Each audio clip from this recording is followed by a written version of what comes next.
İdeologiya her qanday bir grupta mı bulalaydı, her qanday bir dernek, teşkilatda mı bulalaydı, ama devletning ideologiyasi ehemmiyetlik buludu hamda. Hazır biz devatkan şu milletçilik mi bir xil ideologiya, kommunizm mi bir xil ideologiya. Şununla bu ideologiya aslında mevcut bo'lgan bir teşkilat yoki bir devletni, yani devletning halkını bir tutaş, bir qilib, bir merkezga başkuruşununki ideyası demek hamda. Hamda bazı devletler bununla biraz ehemmiyet berdi, çünkü bu moyum deb. Bazı devletler bununla ehemmiyet vermeydi, ama nima bilan başkurdu degan vaqtida adalet sistemi bilan, qonun sistemi bilan qildi bunu. Yoki qimmat qarashlari bilan, jamiyatning qimmat qarashlari bilan buni qilish mumkin. Ondan keyin axloqiy qurollar, qoidalar bilan, axloqiy qoidalar bilan qilish mumkin. Ondan keyin shu axloqiy hukmga biraz o'xshab ketadigan moralizm bilan qilish mumkin. Shuningga har davlatningki ideologiyasi o'xshamaydi. Ama ideologiya shu kommunizm ideologiyasi bek kuchli chiqqan. Misalga Xitoyda ideologiya, kommunist Xitoylarning ideologiyasi kommunizmdi, ama Xitoycha kommunizmdi. Yani marksizmdan biraz yiroqlashgan ve özlerinin icadı bilan qo'shilgan bir ideologiya. Yani bu ideologiya bilan Xitoyni qutqiza olamiz deb Komünist Partiya qurilgandan keyin shularni chiqqan.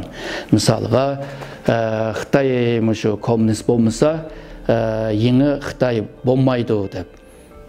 Aslında shu Gomindan hukumati mana shunday dedi.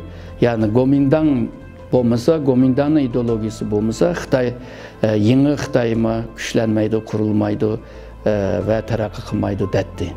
Yani bu xil ideologiyani jamiyatga yeyib turib, ularni shu engida, tushunchada, qalbda bularni birlashtirib, merkezleştirish.